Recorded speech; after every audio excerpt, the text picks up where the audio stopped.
This is the Kingdom Movement Podcast, a place where we will explore, through conversation, how discipleship, theology, and community really can transform our world.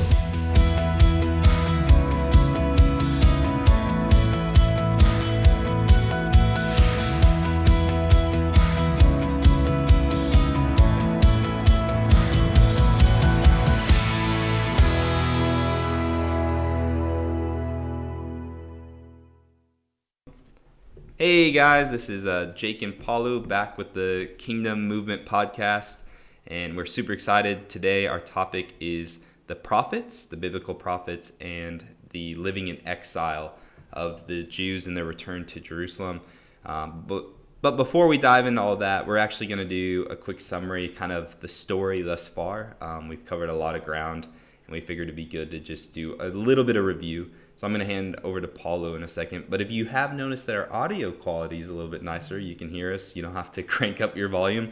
We invested in 2 mics, so we're excited about that. So I figured I'd address that elephant in the room if you're like, wow, they sound a lot better now. Yep. So yeah, hey guys. I think the last episodes we had a lot of information in. We had a lot of things, and so maybe we need to kind of try to start organizing them so we can jump into this big part of the Bible.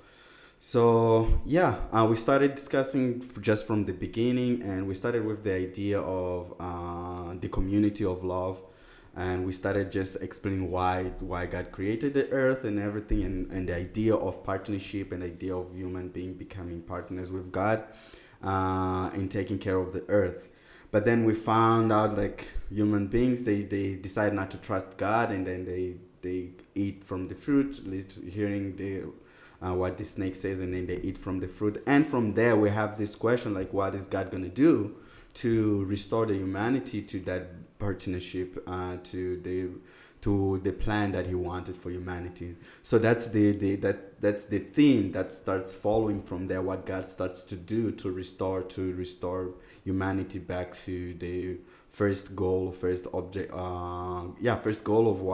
the earth, and why he made humanity. So then we have the big story, which is the story of we had the story of the flood, which is God renewing everything, but then humanity, they end up not changing. And then we have the story of the Tower of Babel, and then after that we have the big main story, which is the story of Abraham, and God calling him to leave his family, and he make this promise to him that through his seed he would bring the restoration and bring the humanity back to what they were supposed to do. So that theme from Abraham, that's when you start seeing all these stories that come, all these families that come with all of them with the same theme. So then we start following the story of all this family. Yeah, of Jacob, all the way down to the people who are the descendants of Jacob who come out of Egypt. There's that great Exodus act. This is the act that God is basically marking these people out as his own, and then giving them the promised land, or giving them the promised land, the 10 Commandments, the law, the tabernacle, the place where God's going to dwell with his people like he did in the garden. And this ends up leading Joshua, after Moses passes away, the kind of where we were at in the last story, to conquer the promised land. The judges rise up because Israel's unfaithful already to the covenant, and then we get the kingdom of Israel and the kingdom of Judah, David and his whole line and the line of Israel, and ended basically the story last time with the Assyrians and the Babylonians coming and basically wiping both kingdoms out, sending them into exile, and kind of leaving this promised family, this family that was meant to deliver God's purpose, God's goodness into the world, in a really, really bad state. Yeah, and I feel like one very important thing that we have to focus is about the promised land, because I just feel like the idea of the exile, and it comes from that. So God promised them this specific place, this place that they would be calling home, that he promised that it flows honey and all these good things about that specific place. So they would call that a home, and they go there and they conquer the place with God's help and everything. But then what happened is they're home. They're supposed to feel home. But then what happened is we get into the story where we ended last season, where they are conquered and then they take out of their home. So I feel like that's a very important theme that connects to this next part. And I think that theme of exile cannot be overstated within Israel's understanding of itself, the narrative moving forward. Exile becomes this kind of haunting overtone to the entire rest of the story, even up into Jesus's day. And we'll get into that obviously in the future. But I think as we were kind of trying to organize this episode, and we understand that we've run pretty long in the last few ones, so I was trying to structure, and we were working together, how do we structure this well? Because I don't know if any of you who are listening have ever tried to open the book of the prophets, but at least for me, especially when I was a pretty new believer, and not until recently, the prophets were kind of an intimidating, weird, I didn't really know how to read them, or they were super kind of negative overtones, and I just was like, I didn't really know how I felt about them, right? Every time I read them, I almost walked away feeling depressed, kind of like, what is going on? All they ever do is really criticize Israel.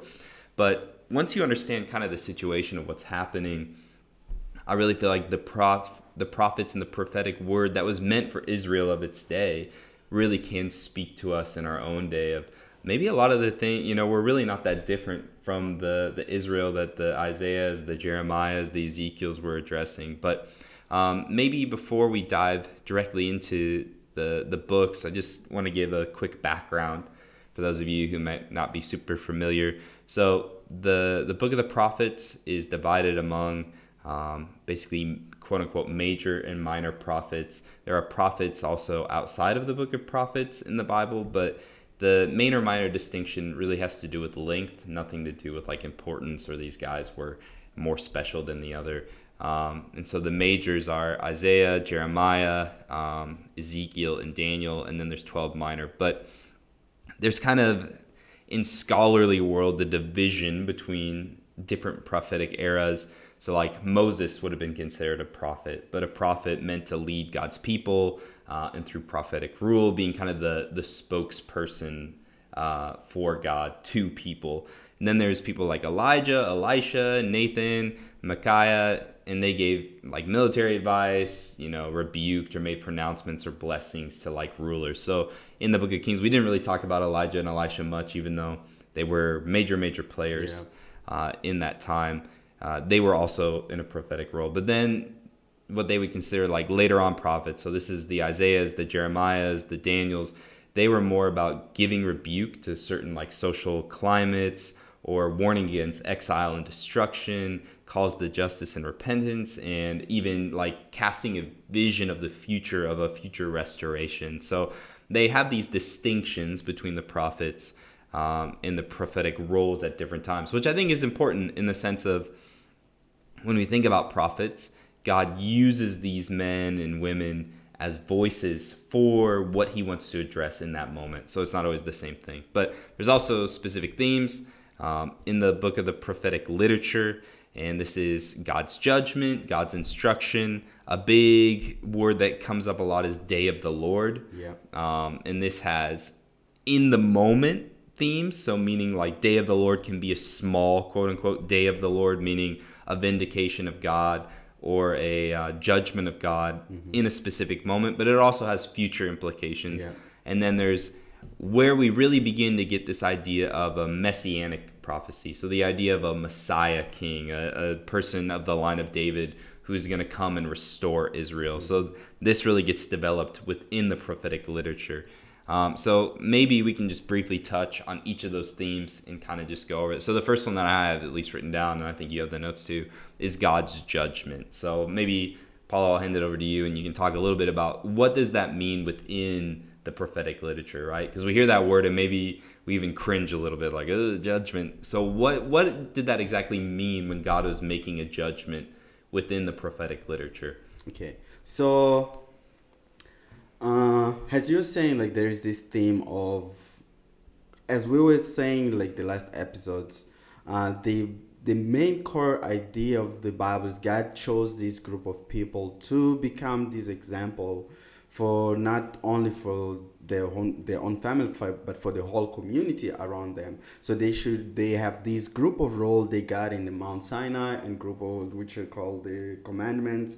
It's 10. We say we normally know 10, but we have more other commandments. So those commandments, they were placed in them so that they can follow them, and they become this example, and through them the whole earth would reach the restoration. Yeah. But then what happened is those people start not following all those things, so God has to deal with all the evil, all the bad things that the people of God have been doing, but also in general how the whole world has been doing all this evil. So the theme or the theme of judgment comes into that, in God coming and judging the evil that exists on earth, so that it can get rid of it, so that we can go back to being the people of the image we have in Genesis 1. So judgment is God dealing with the evil that exists on earth within the people of God, which is the Israelites, but also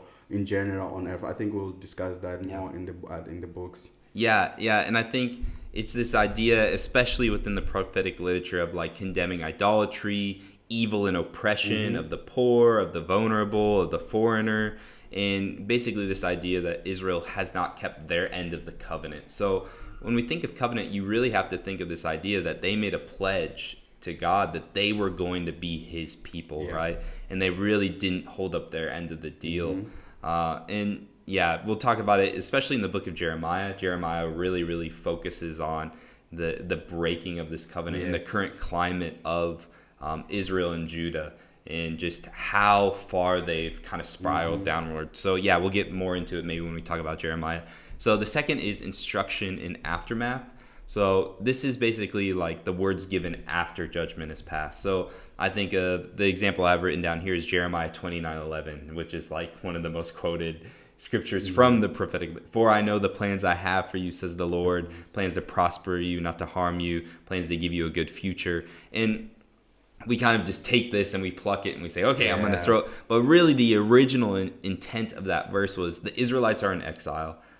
It seems like all the promises of God, where are they? Is God going to fight for us still? Are we still the people of God? You have to understand this is an identity crisis. Who are we if we're not Yahweh's people? Because this is who we've been for, close to 1,000 years. But the reality is that God is telling these people, yes, you're in exile. Yes, Jerusalem's destroyed. Yes, you no longer have the promised land. But I haven't forsaken you. I haven't abandoned you. It's not like you're stuck in Babylon forever. I do have a plan moving forward. But you need to trust where you're at right now, that I will accomplish that, right? And he even goes on to say in the book of Jeremiah, like, plant gardens, build your families, make a home in Babylon, because you're going to be there for a while, right? Yeah. But don't think that I've abandoned you. Yeah, and I think that's one of the biggest theme also of the book of Daniel. It's just like these people have to, they're not in their house. And I was just even thinking about it today. I don't think now we have an idea of that, because now when we see wars, when you see conquering, it's not like someone coming and taking everybody, from their country and then bringing them to their own country.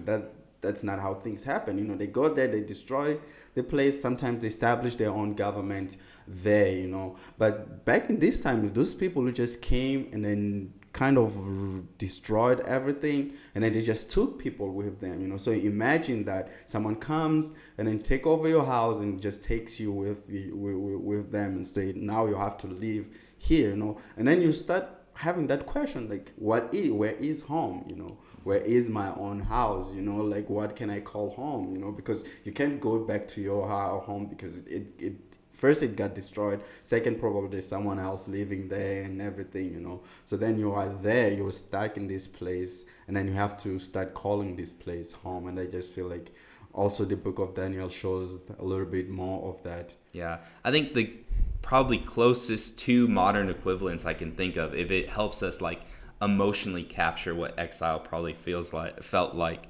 was the slave trade of the early 1800s, Yes. where people from Africa, from Asia, from the Middle East are getting shipped off to a completely foreign land. They don't know the language, they don't know the culture. The mortality rates and the treatment of these people are just horrendous, right?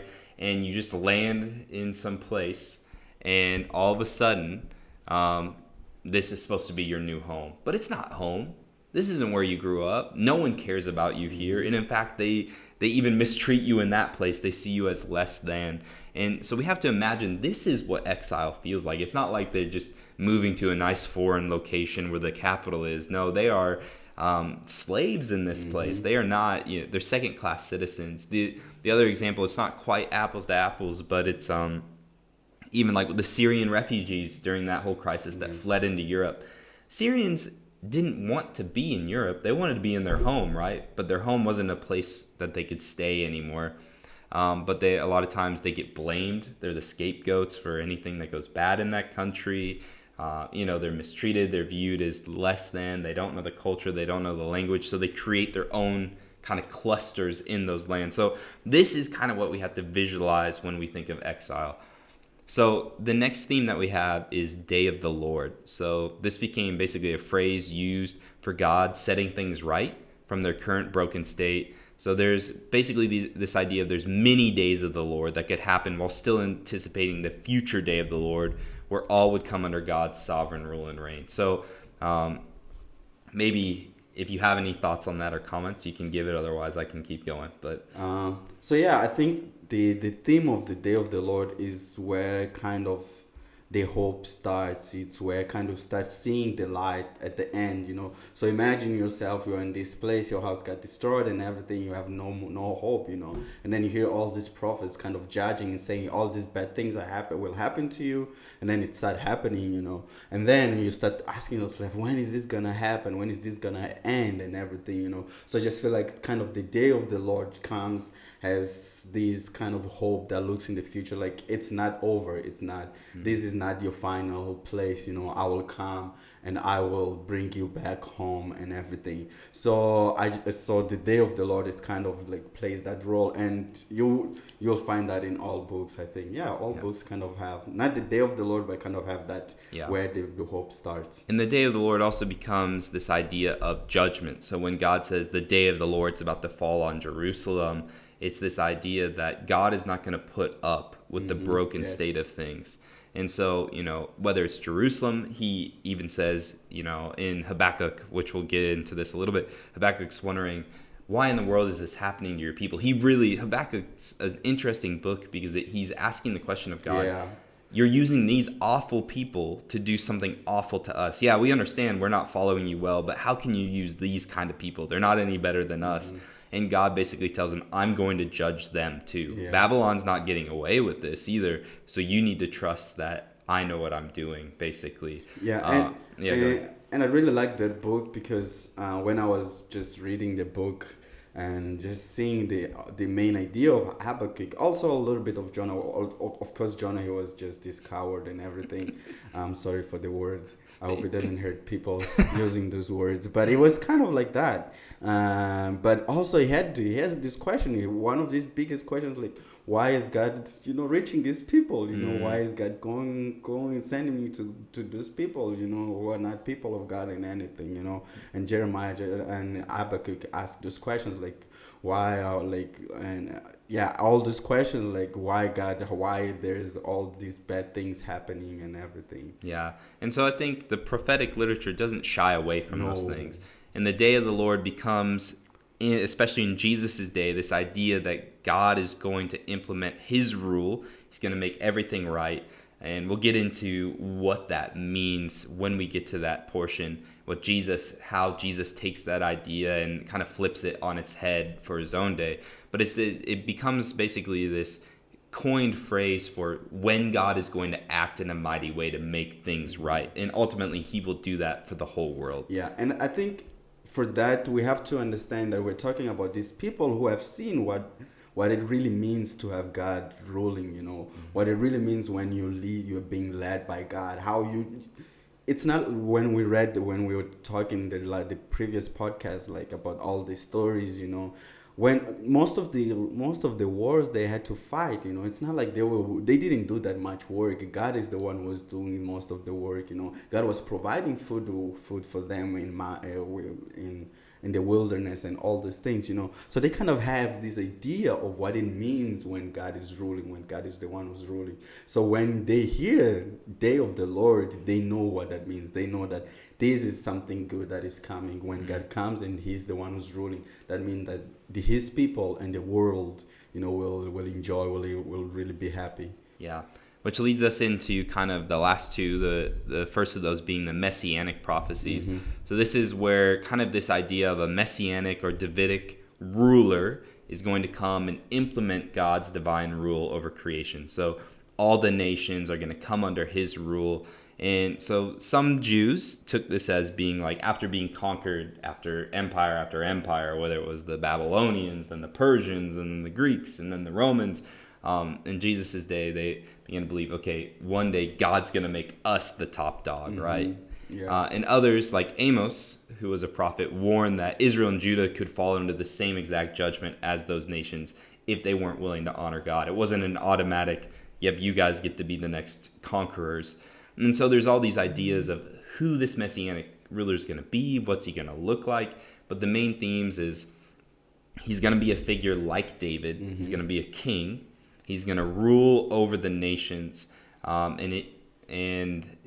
Jesus, it isn't automatically assumed that the suffering servant of Isaiah and the Son of Man in Daniel are going to be the same person. Yes. That's not an assumption that's automatically made. We kind of make it because Jesus has tied all these figures in together. But in Jesus' line of thinking, all of these are Messianic ruler attributes, right? The Son of Man, the suffering servant, the Davidic king, all of these get put into this one figure. But it basically comes down to, in the prophetic literature, this future ruler that's going to come and be in charge of God's people and in charge of the whole world. Yes. So the last is apocalyptic. I think this probably is the one that gets people the most, oogled out about future and weird. So the primary apocalyptic writers in the prophetic literature are Daniel and Zechariah. So basically it's this idea of future trouble or deliverance. Heavy symbolism is often a part of apocalyptic literature, and then heavy on numbers and like organizing history into a certain pattern or look. So I don't know if you have any thoughts you want to share about apocalyptic literature. Not that much. I just feel like apocalyptic, you find these two group of people when it comes to apocalyptic literature. Those people who really liked to go there, and they you kind of see like these are kind of weird people. It's hard to talk to them, because they're always, in this expectation, that something is gonna happen. Did it happen and everything, And then you just find people who doesn't want to hear about it. It's like I'm gonna read the Bible, I'm gonna believe in God and everything, but I don't wanna hear about apocalypse because they are so hurt about everything, and because it's just very confusing thing. Yeah. So we have at the very end, our last episode will be on Revelation. We figured it was important to make that its own episode. So we'll definitely go into way more details about it. But I think it's really important with apocalyptic literature to understand that these symbols and numbers and these visions made sense within their original context. And they were a way for the prophets to say things about a certain situation or about a future situation that if they were to just say them flat out, we're going to get them in some really hot water, right? You can't just go around and say that Caesar isn't the king of the world and Jesus is, in a Roman sense, right?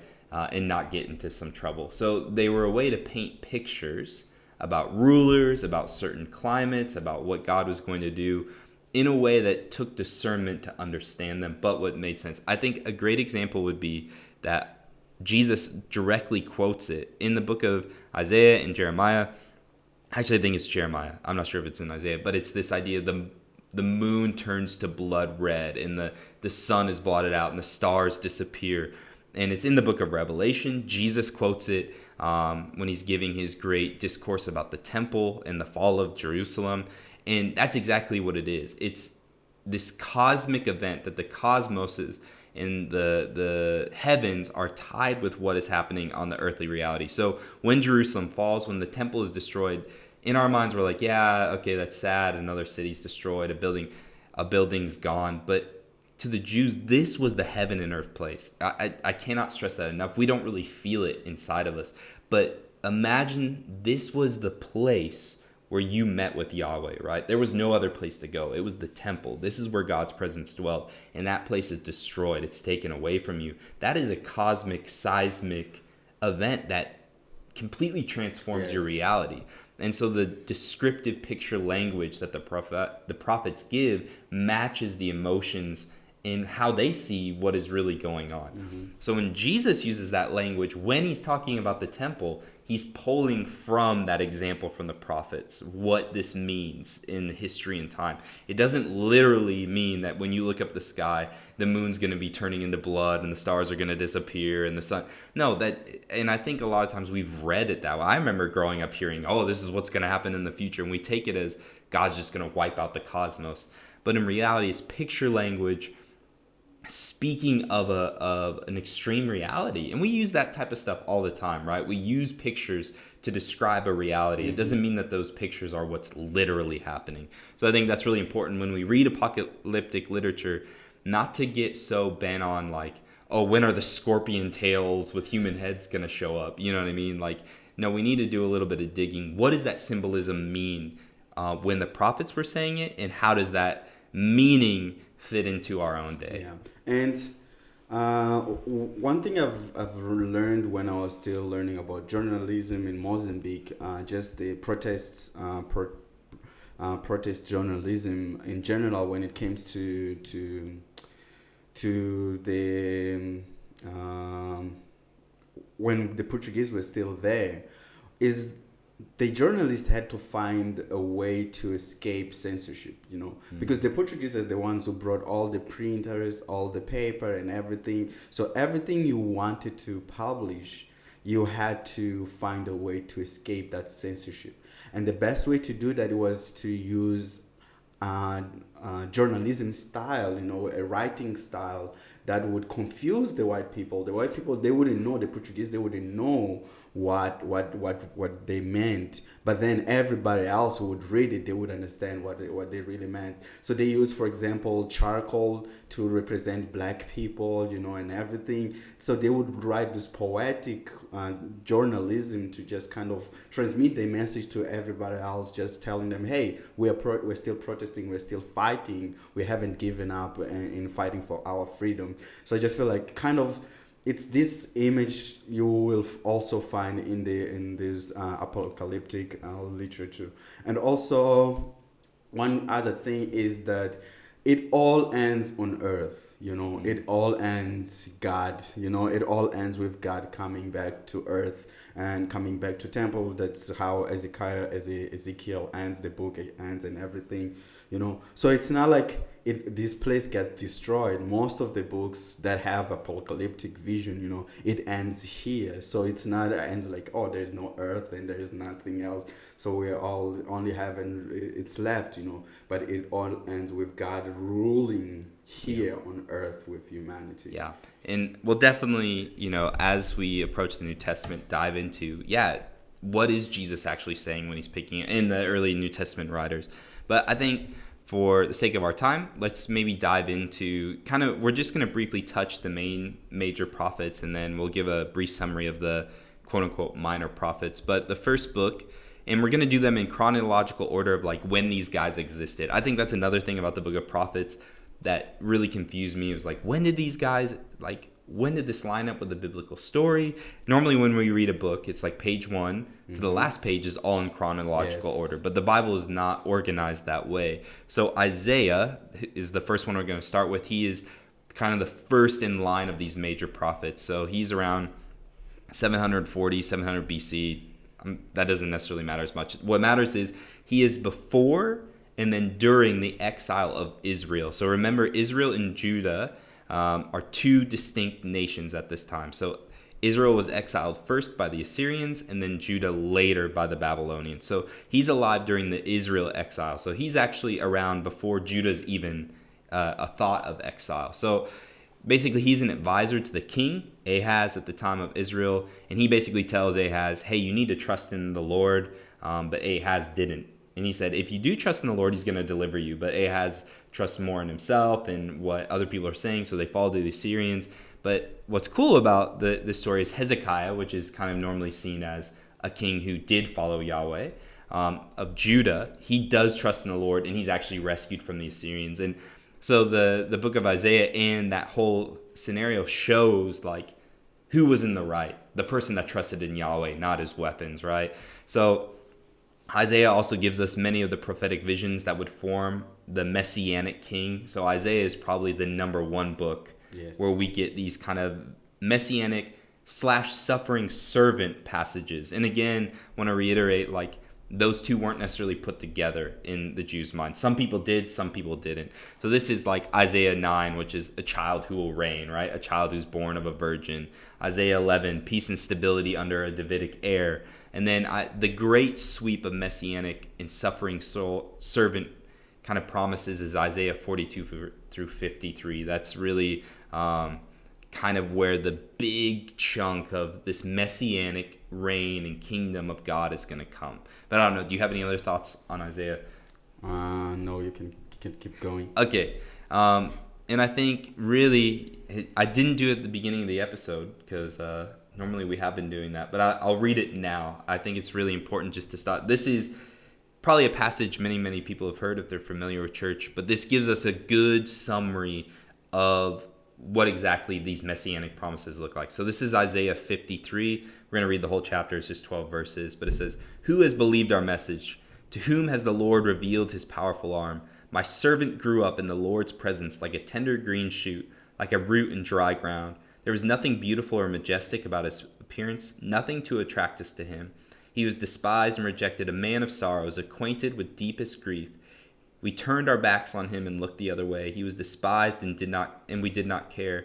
Yet it was our weakness he carried. It was our sorrows that weighed him down. And we thought his troubles were a punishment from God, a punishment for his own sins.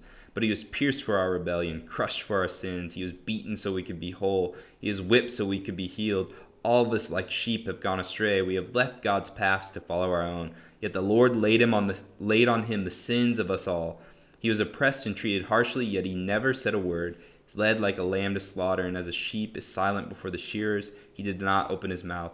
Unjustly condemned, he was led away. No one cared that he died without descendants, that his life was cut short in midstream. But he was struck down for the rebellion of my people. He had done no wrong and had never deceived anyone, but he was buried like a criminal. He's put in a rich man's grave. But it was the Lord's good plan to crush him and cause him grief. Yet when his life is made an offering for sin, he will have many descendants. He will enjoy a long life, and the Lord's good plan will prosper in his hands. When he sees all that is accomplished by his anguish, he will be satisfied. And because of his experience, my righteous servant will make it possible for many to be counted righteous, for he will bear the sins of all. I will give him the honors of a victorious soldier, because he has exposed himself to death. He was counted among the rebels. He bore the sin of many and interceded for the rebels." So, I mean, when we read this, it feels like this is a direct description of what Jesus accomplished, right? And this is more than 700 years before Jesus ever steps onto the scene, right? So you get these vivid pictures, almost like looking into a fog, right? And you can kind of see a little bit of what's ahead, but really the broader picture of what God is doing is still concealed. And so I just think it's so cool when you read the prophetic books. Like, you get these glimpses, right, of who Jesus is and the role that he saw himself in. And so Isaiah really gives us a lot of that. So the next one, unless you have any thoughts. I think you touched most of the things that covers the book of Isaiah. Cool. So the next one is Jeremiah. So Jeremiah is typically seen as being around 627 to 575 BC. Again, when we talk BC, the lower the numbers, it's actually closer to our age. So we just have to remember that. And he is just before the exile of Judah. So Israel's now been exiled. They're gone. the lost tribes of Israel are not to be found or restored again. So it's just Judah. And so Jeremiah's role basically is to call Judah back to faithfulness. So kind of in preparation, I've been listening to Jeremiah, and it's just sad. Honestly, you see the heart of God, who is constantly saying to his people, I loved you. I brought you into this land. I did all these things for you. And yet you do things even the pagans won't do. I love it. There's a specific verse that he literally says, what other nation abandons their gods for other gods? You know, if you think about it, the Assyrians have their gods, the Babylonians do, the Greeks do, the Egyptians have their gods. They don't go and be like, oh, let's take the Assyrian gods. But he's like, you guys can't even be faithful to me. You chase after other gods. You can't even be faithful to your own God. He says to Jeremiah, like, go into Jerusalem and find one righteous person and I'll spare that city. And he can't. And so the kind of Jeremiah becomes known as this weeping prophet. Like, he's just heartbroken because he sees the destruction. He's literally he stands in front of the temple and calls people to recognize what they're doing, but they just won't have it, right? And there's this line where he talks about, like, God says to his people, you come to me and you give me offerings and you tell me, God, you're so good to us, you delivered us, but you just tell me that, and then you go and you just do the same things over and over again. You don't even in the next heartbeat think about me. You just go and chase out. So he says, you know what? There's an army coming from the north, and how about you go to these gods to protect you? Because clearly you don't think I can do it, basically. And yeah, it's just Jeremiah becomes this sorrowful book of what it means to really do what is wrong and lose sight of who God is and what he means to us, right? And what he desires for us. But yeah, do you have any thoughts on the book of Jeremiah? No, keep going. You're doing a great job. Okay. There was one other passage in there that I'm trying to recall that was just so sad, but it basically becomes Jeremiah kind of reluctantly steps into this role, right? He tells God, I'm just young. Who am I to say this to my people? And God says, do not fear them, right? He says, I'm with you. He even says to Jeremiah, if you back down, if you don't say what I want you to say, then it's actually going to go really bad for you. But I'm going to protect you. Because people didn't want to hear what Jeremiah had to say, right? It even says that people stopped at their ears and like, man, these prophets, they're just so annoying. Can't they see like things are going all right? We have the temple is a big thing that people would say. God's temple's here. Nothing's going to happen to us. And Jeremiah reminds them, no, God's temple is not what protects you. It's the God of that temple, right?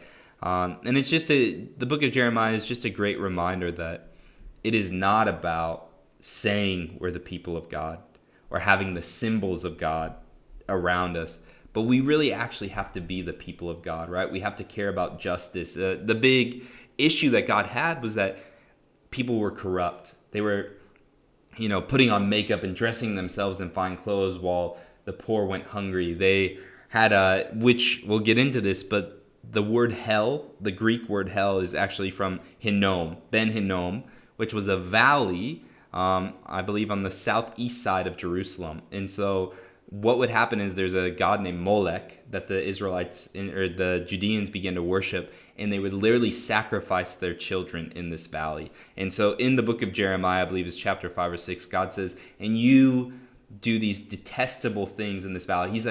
God says, this thought has never even crossed my mind to ask you to do something like this for me. So why are you doing it? Why are you sacrificing your children? And he basically goes on to say, you have filled this valley with your children, and I'm about to fill it with your bodies, and it's going to become a burning rubbish heap that your entire city is going to fill because of what you've done. And so Jesus, when he picks up on his warning of judgment, is picking up on the same idea that if you continue down the road that you're going down, your entire city, your entire civilization is going to become like this rubbish heap where the fire doesn't go out, right? Because in that day, they didn't have sanitary services. You just had to burn your garbage. And so the fire was constantly burning there. So anyways, very briefly, We won't go into a ton of it, but the book of Lamentations is also believed to be written by... Maybe one thing Oh, yeah. about the book of Jeremiah is lay it down. kind of the hope side of it, because I just feel like you can kind of read the book and just see everything that's going on and all this imagery, and just God saying through Jeremiah that Babylon is the one who's gonna come and just like destroy wreck you. Yes, will just destroy you, and everything. But also in the book of Jeremiah, I think from Jeremiah 30 to 33, that's when we have this idea of just God taking, placing the 10 commandments, the rule, the book of the laws, in people's heart through this messianic person. So instead of just having these books, I think Jesus also mentioned something like that. In like, so the book, so he talks about there will come this person from the line of Moses, from the line of David, will be the person who's gonna take place that they rule in people's heart, and those people are the one who are gonna follow it because they have it in their heart. It's not just this book or this piece of stones that they have to read. They can go back to them. So I think that's one of the biggest hope in the book of Jeremiah. Yeah, and I'm glad you said that, because definitely chapters 30 through 33 are basically this idea of those who survive this, the remnant, right? This idea of a remnant is really important as well in the exile period, that God will restore them, that they will find joy again, that they will see that God's everlasting love has not left them. But God cannot be tolerant of wickedness, you know what I mean? And that's really where the judgment of God comes in. Judgment in the sense of making things right. None of us would say that if evil was left unchallenged or unjudged, that we would live in a better world. And so God has to deal with evil in order for the project to move forward, let's say. So Jeremiah does give that hope. I'm glad you said that. And like we mentioned, 29:11, that's in the book of Jeremiah, and this promise that God has. So I believe you were going to take over the next book. So Jeremiah ends in 575 BC, and in the middle of that is the book of Ezekiel. Yes. So maybe just to give the background of Ezekiel, and then you can kind of explain what the book of Ezekiel is about. So Ezekiel himself is already living in exile. So this is actually before Jerusalem is destroyed, because you have to think, when the Babylonians came, they didn't just go to Jerusalem. They went to surrounding areas as well, right? And so those people are already exiled. But Jerusalem's about to be destroyed, and Ezekiel's already in exile. So he's warning Jerusalem and the temple about what's about to happen to them. But that's kind of the context of where he's at. He's sending this warning back home, basically.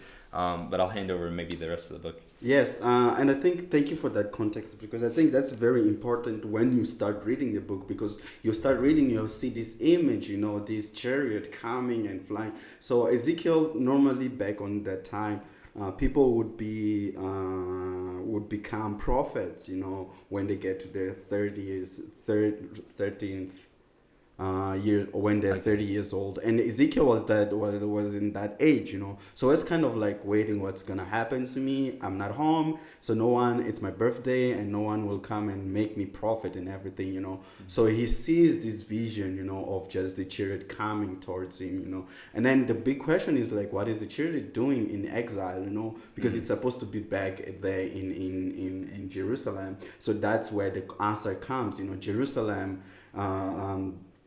the temple, it's just became this place where just people starting to live other gods. People are just starting to place other gods in there, people just starting to worship those other gods and everything. So God is like, nope, I don't feel welcome here anymore. So he just leaves, and then he goes to exile. And to revert back to Jeremiah real quick, in my reading of Jeremiah, when Jesus calls, you have turned this place into a den of thieves, or a den of robbers, or a den of brigands, that is exact language from Jeremiah about the temple. So Jeremiah gives that same condemnation about the temple. So anyways. Yeah, so one thing I really like about this book is the fact that who makes Ezekiel the prophet, who would kind of give him this title, it's straight directly God, comes and visit him, and then it just kind of make him the prophet, and then he gives him this really hard role to kind of send a message back home, just like, hey, you guys are doing this, and then you guys have just placed all these gods in the middle of the temple, and God is leaving the temple, and he's not coming back there.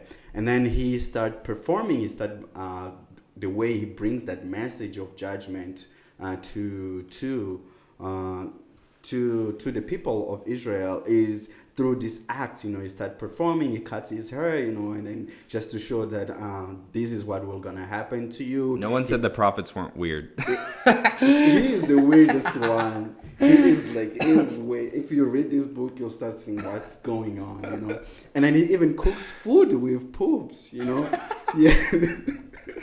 He cooks. Does he food. eat it? Yes, he eats. Oh God. He cooks food with poop, and then just to show them this is what is gonna happen to you guys. You will have to eat this crappy food, and he even ties himself. This is what is gonna happen. You guys will be tired and everything. And what happened is just people don't even understand what he's saying, which is the sad part of this book. It's just this person who's trying and doing all these things, and even God tells him, you will go and you'll become crazy, man, you'll do all these crazy things, but no one will listen to you. So it just ends with all these bad things coming, and all these bad things that are happening, and then it ends with just the chariot, God leaving leaving the temple and meeting him there. But then you start having this image, I think one of the most influential image that is in there, just these people are so bad that they kind of compare with these dry bones. Israel is so away from God, they just turned away from God so much that they are kind of compared with these really dry bone, dead and dry bones, and they need someone to come and preach life to them so they can become alive. And I believe Ezekiel even has a line where he says, "Who can bring life to these dry bones?" Yes, right? Exactly. And I think I like this passage because it's very it looks a lot like what happened in the story of creation, because you just see this place, the story of creation, say the earth was void and there has no structure and all these things, and it was kind of this dead place that had no purpose and everything. And it's the same thing with dry bones. They have no purpose. They're just dead and dry. And they come the voice of God that preaches, that says things, and those things happen. And it's the same thing it's the same idea that comes to this story of the dry bones. Someone needs to preach, to become this God, this representative of God who comes and preach life into something. So it's kind of this story of recreation of God's people, and then he start preaching, and then you have the restoration, their body and everything. So they become this new creature, And I think one other story is he promised that God will change their heart of stone. They would come someone, Messianic king, who would change their heart of stone, and then will change it with the new heart of flesh that comes and connects to the story of the dry bones. I don't know if you have something to say in that. Yeah, I think the other big theme, so the Valley of Dry Bones, God is going to make a new people, right, out of what seemingly is a valley of death. Yes. And then the other kind of big narrative, and I think this really is important as we get into the Jesus story and his idea of temple, is that God's presence has left the temple. Like you said, the chariot comes, he's abandoned this temple. It's no longer the place where God is choosing to dwell because it has been defiled by his people. It's been destroyed. God is saying, I've never been contained to this thing, but I will not even put my name next to this anymore. So Ezekiel has a vision of God's presence leaving that temple. Mm-hmm. But then at the end of the book of Ezekiel, there's this vision of a new temple. Yes. And so God tells him to kind of describe all the measurements and all this thing, that God is going to come and make a new temple. And this is really becomes a big part of that theme of hope, right? So we have a new and restored people from the Valley of Dry Bones or Dead Bones. We have a new temple. We have a messianic figure. We have a return from exile. All these themes are coming from a place of just really utter darkness, but it's a sense of hope. And there's this really interesting verse as I was looking while you were speaking.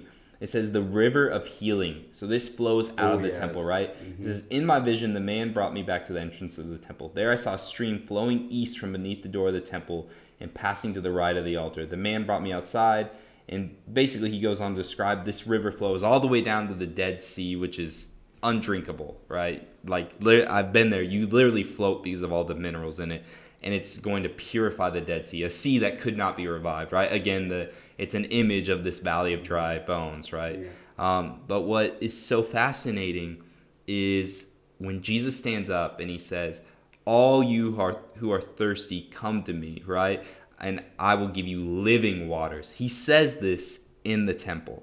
And so Jesus is calling out that he is the stream of living water that is going to fill the land, right? To go down into the sea of death, the Dead Sea, and to produce life in that place. And so, again, Jesus, it's really important to understand the prophets because Jesus is constantly drawing from these images in the prophets and basically wrapping himself in those things. Yeah. And one big thing about this is, so there's kind of the day of the Lord in this book, which is you have this big image that it was really confusing for me back on time without understand because I couldn't understand. But maybe I just feel like it's a very good thing to kind of bring it up so people can understand when they go and read. Is this image of Gog.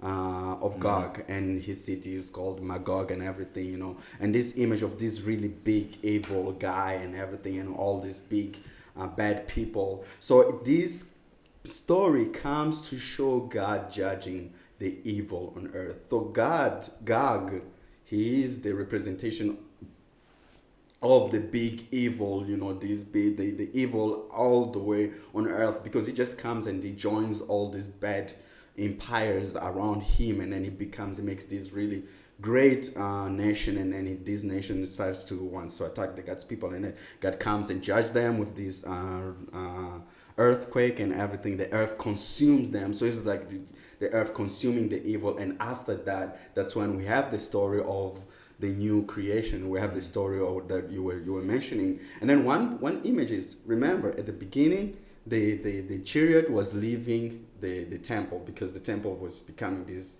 bad place that God is not welcome. And then in this image, it ends with the chariot coming back and dwelling in the temple, and that's when you have that river. And one thing that I really like with this book also is just like the idea of this whole last image. It's really connected to the idea of Garden of Eden, you know, because if you read the story of Genesis, they portray the Garden of Eden as this big mountain, you know, and then in this big mountain there is this river that flows, you know, down to mountain, and then it splits into three and everything, you know, and it's kind of the representation of that. So it's like God coming and redoing everything back to that first idea of heaven, of earth. Nice. Yeah. So after the book of Ezekiel, we have the prophet Daniel. Now, the book of Daniel is a little bit different because there's kind of a narrative story in the middle of prophetic vision. Mm-hmm. So Daniel is basically time 605 to 535 BC. So he's kind of the last in the timeline that we get. So he is under the rule, I believe, when the Persians have now taken over the empire. So maybe, don't quote me on that. But, well, he's a part of Nebuchadnezzar, but Nebuchadnezzar and the Babylonians are taken over by the Persians. So I believe he's in there in the midst of all that. But anyways, so he's there before and during the exile of Judah. So basically the idea of the book of Daniel, at least the first half, the narrative half, with, you know, if you've ever heard Shadrach, Meshach, and Abednego, that's in the book of Daniel. The fiery furnace, the not bowing down to the statue, Daniel and the lion's den. All these are like kind of classic nursery school, Sunday school stories. But the whole point is basically that God is sovereign and faithful even in the midst of exile to those who trust him, right? While everyone else bows down, Daniel and his friends say no, like we're going to be faithful to God even if it costs us. And God proves that he is with them, right? That nothing can hurt them. And so the second half then becomes this prophetic vision that Daniel gets, right? Yes. And it basically shows that God is sovereign over the nations and empires. He's not surprised by what's happened. You know, I'm sure a lot of people, they were surprised. Is God really in control if all this could happen? You know what I mean? But basically, God is revealing to Daniel, yes, and there's going to be more empires that rise. There's going to be more catastrophe that hits the earth, but I am in control. You know what I mean? And those who trust in me are saved. Also tells of the expected return and future kingdom, but it's going to be longer in coming than expected, yes. Right? because there's kind of this promise thrown around of in 70 years they will be able to return back home. That promise is given in Jeremiah. And what's interesting in the book of Daniel, it gets extended, which is interesting because around 70 years later, the people do get to return home. We'll talk about that in a second. But what's interesting is this idea of exile ending, even in Jesus' day, kind of becomes a haunting overtone. Like, we've returned to the land, we're back in the promised land in some way, shape, or form, but the pagans still rule us. We've never had our independence, and violence and turmoil, and even the temple itself is diminished. So are we really returned from exile, right? And so the book of Daniel kind of touches on that to say, the restoration is longer in coming than what you think. It's not just these 70 years when you get to go back home, but there's something greater that needs to happen. Yeah. So later on, I think the biggest, maybe long-term vision, especially when it relates to Jesus, is this vision of the Son of Man. So Son of Man is a term that Jesus uses more than anything else, more than Messiah, more than Son of God, more than anything else. Jesus calls himself the Son of Man. And when he does that, he is relating himself to this picture in Daniel 7. So basically the vision is, it says, one like the Son of Man will come on the clouds and ascend to the Father. And then the Father is going to put him at his right hand, and he's going to rule over the nations, right? And essentially, we'll talk about this when we get into the Gospels a bit more. But this is this vision of what Jesus has for himself, right? And so it's really important. I would encourage you guys to read it for yourself. We're not going to go into the super long passage, but this figure, the Son of Man figure, is meant to be vindicated. Yeah. So meanwhile, the remaining people of God, basically Daniel leaves us with this. The remaining people of God should live out their faith in an unbelieving world, trusting for God's deliverance and protection. Basically, kind of what Jeremiah ends with. It's this idea of like, you guys are living out the consequence of exile because of what you've done. But now that there's a sign of repentance, now that there's a recognition that this is a failing on our part, you just need to trust that God is going to move on your behalf. You don't need to try and fight. You don't need to try and rebel. Trust that I am going to deliver and protect you. So the book of Daniel kind of leaves with this expectation that this is what the people of God are meant to do. Do you have any other thoughts on Daniel? No, thank you. Cool. So lastly, I'm sorry. The way I said no. I said no, thank you. As if you were giving me something that I don't want. That's not the point. That's not what I want to trust these guys. So just to very briefly summarize the other 12 books of minor prophets, because we don't have time to get into all that. They're basically no less valuable. It's, again, to reiterate, just about their length, not their content. And again, they focus on relationship of Israel and Judah with Yahweh, unfaithfulness, injustice, etc. All those themes are in there. That's why they're prophetic literature. They follow the same stuff. The two exceptions, and we kind of talked about them, are Jonah and Habakkuk. I won't even try and attempt it again. But I think Portuguese is easy. Yeah. What is it in Portuguese? Habakkuk. Okay. Have a cookie? Yes. Have a cookie? Yes, have a cookie. I don't like cookies, but you can have one.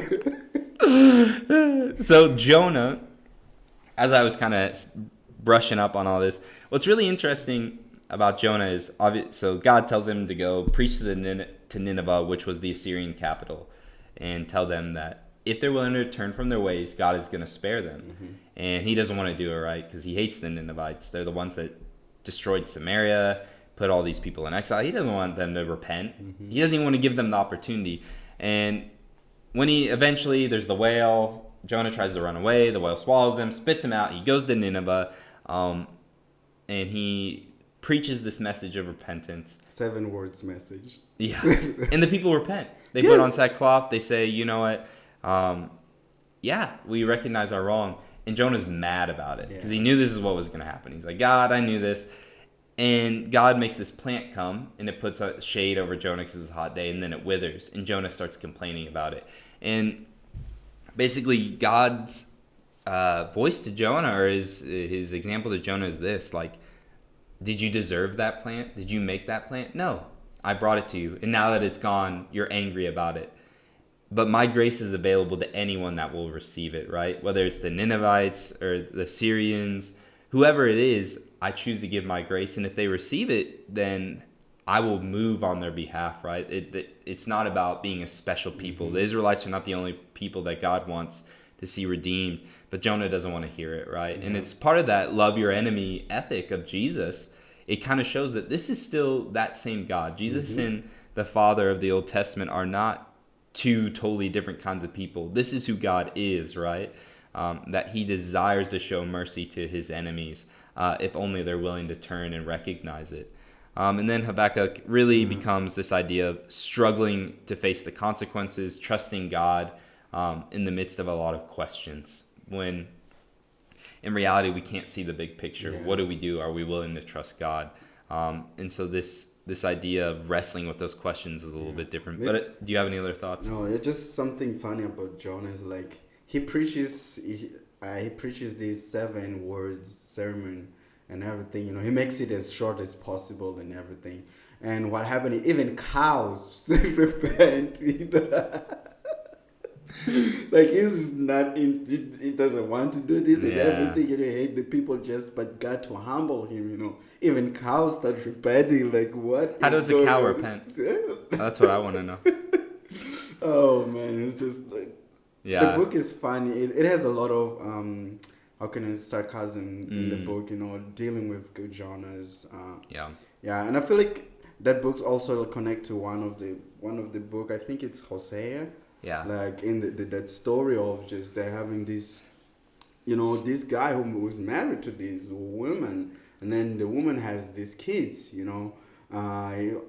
The story doesn't say, but it kind of assumes like the woman cheats on him and then come back with these other kids, and then the man has to just take care and love these kids, you know, and kind of brings that idea of like, you guys don't deserve all these things, you know. You guys have been cheating and all these things, but I'm here to take care of you. No, Hosea is a powerful story of the unfaithfulness of Israel and the faithful love of God. And I think your cow story actually makes me think of something that I wanted to say a while ago as I was preparing for this podcast. But God says, like in the book of Jeremiah, that he's going to wipe out everything. Your cities are going to be empty. There's not even going to be birds or livestock. And sometimes, you know, for the PETA people out there, PETA being the animal lovers, they might be like, well, what a cow do or whatever. But I find that as I was reflecting on that, it made me realize that when human beings, their wickedness gets so great that it actually begins to affect the animal and the natural landscape to the point that even those things can become unclean or corrupt. And I guess I'm going to pick on my own country a little bit, and it's kind of funny because this has become a conflict in Botswana about the bowls, right, that have been imported. But when the way that I wanted to frame it was when a country becomes so greedy, when it becomes so about the dollar bill that it doesn't care like what it's putting in its food, right? Like our food companies do not care if they're like literally poisoning us, you know what I'm saying? And when we do that, even the livestock, even our animals can become tainted, right, from our own sin being the product of our greed, that it touches everything, right? It's not just about stealing from people or abusing people to get more money, but we can literally wreck our world when we allow sin to run rampant, right? And in order to get a clean slate, God has to start over, right, in that sense. And so it was just an interesting thought about like, in my own sin, it isn't just contained to me. It always bleeds out into other areas, right? And can affect things that even animals, you know what I mean? Which is kind of a crazy thought. But yeah, so that's kind of the very brief summary of the prophets, the book of the prophets. And I think to end this episode, we wanted to touch a little bit about the exile and then getting us out of the exile. And this episode, we're going to end basically the Old Testament narrative in that sense. We kind of have skipped over a few minor books. We haven't talked about Esther or any of that stuff. That all fits within this chronological story. But basically where the narrative, so if we're following the chronological story timeline, it's exile and then the return. And that's where the Old Testament basically leaves off. So basically exile in Babylon, again, we talked Ezekiel and Daniel are the prophets of this time. There's a remnant that remains. They live on the outskirts of Babylon. They're promised after 70 years they can return to Jerusalem. And this is actually fulfilled when the Persians, there's a lot of empire names thrown in here. So there's the Assyrians, who were beat by the Babylonians, who were beat by the Medes/Persians. And so Cyrus, not Donald Trump, sorry. Sorry, that's Cyrus? I'll tell you that joke in a second. So Cyrus, now you're looking at me like I just want to know what you're saying. No, go ahead. So Cyrus, basically, Persian foreign policy was very lenient. They were basically like, this wasn't just for the Jews. This is for almost everybody that had been exiled, because there was a lot more people than just the Jewish people that were exiled. They gave clemency. They said, you can go back to your land as long as you pay us money, pay us tribute, call us your overlords.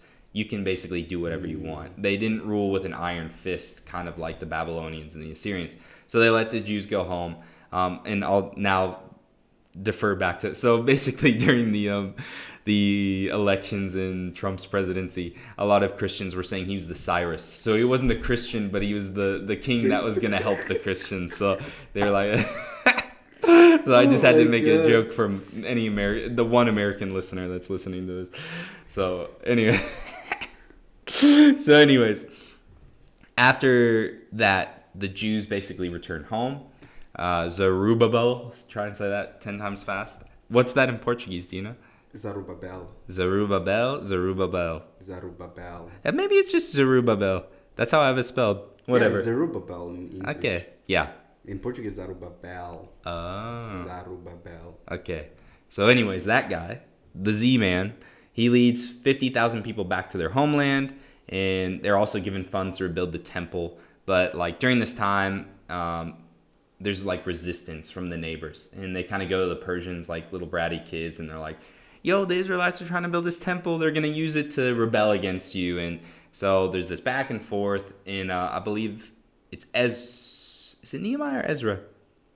One of them. He's ascribed to the Persian king, or the cupbearer, the wine cupbearer, and he convinces him to go back and help him administrate. So basically, the temple gets rebuilt, and this arose during like Haggai and Zechariah as their prophetic mission. So they help bring encouragement to the project. The new temple's completed in 516, and then that's 70 years after the destruction of Solomon's temple. So there's this idea of 70 and 70 again. So in Ezra, the book of Ezra, which is 458, he returns to Jerusalem, followed by Nehemiah, and they help encourage the people to rebuild Jerusalem's wall. So that if you read those books, there's kind of this exciting story where the neighbors are like trying to stop them, and they're about to invade, so they have to build this wall quickly in order to defend themselves. And so they build it in a miraculous, like, I don't remember, what it was like 40 or 60 days or something. Do you remember? No, I don't. I just remember like reading stories and some archaeologists and just kind of being impressed with all the construction. Just the whole construction involving Jerusalem. In general, there's just something amazing about that, you know. I feel like it's kind of, there is some kind of mystery, you know, in the construction back on time, because even the building of the pyramids, you know, and all these things. But yeah, I'm just going somewhere else. But no, it's fine. So basically, kind of just to sum it up, the Israelites get to this place, the temple's rebuilt, Jerusalem has its walls again, it's inhabited, and it's kind of like the start over, right? The promises came true that God's people, the remnant that remained, would get to return home. But there's a story about the temple when they're dedicating it back to the Lord, and it says the older generation weeps while the younger generation celebrates, because the older generation remembered the glory of the old temple, but the new generation doesn't know it, right? And so it leaves you kind of with this melancholy feel of like, okay, yeah, things have happened, but like it seems like a very diminished glory of what was really meant to be, right? And even in the sense of like Galilee, where Jesus would have grown up, becomes, so in the book of the Bible, and maybe we'll talk about this more in the next episode, the Samaritans. So Jesus, a lot of times you'll read in the New Testament, the Samaritans, I and really the Jews. wanted to touch you on that, touch a bit on that. Yeah, and the Jews hated the Samaritans. Well, why did they hate the Samaritans? Well, during this exile period, what the Babylonians did is they planted people from other nations into kind of Israel and Judea, in that area, mainly in Israel, where Galilee is located. And those people intermarried with anyone that remained. So they almost, it's going to sound awful when I say this, but in the Jewish eyes, they were like half-breeds, right? People who worshiped Yahweh but had intermixed and intermarried with all these other peoples. So they viewed them as impure or defiled in what God had asked them to do, right? And the sad thing about that is, I think that's one of the problem about this big conflict is this Samaritan. They were just like, well, you guys were not here, we were just here, left in this place. The temple got destroyed, and because it's not just the marriage, I think also just the idolatry and everything that Samaria ended up doing, because the temple was destroyed, everything was destroyed, so they had no one, to kind of just hold them accountable and just bring them back to God, And then you have these people coming back, say, this is home, we're the pure ones. You guys who have been here sitting all this time, living in this land all this time, we don't call you, you guys are not part of us, because you are all these half-breeds and you have all these gods and everything. And I feel like that's when all this conflict starts, And sometimes just like, it's hard to read this story, and just kind of not understand, not want, at least today, not wanting to stay on Samaria's side, because they kind of were just left there, and then these people came back.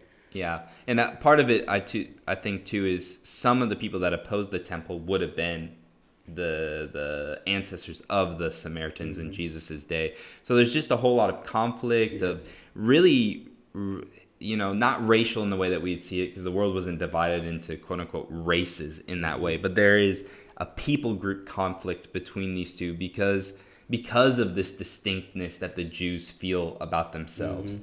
And really, I think that distinctness, that purifying, that we can't go back to the way we were because look at the results, right?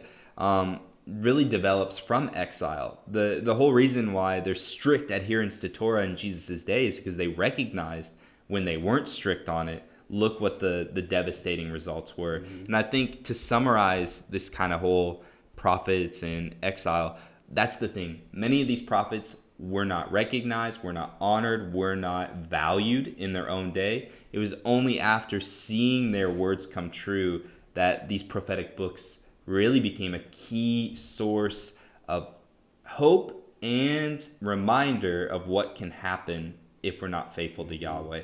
But during their time, really their obedience to Yahweh resulted in not a lot of fruit that they saw, right? But they became the key cornerstones for what we would receive in the New Testament. Have you heard about the Hassins?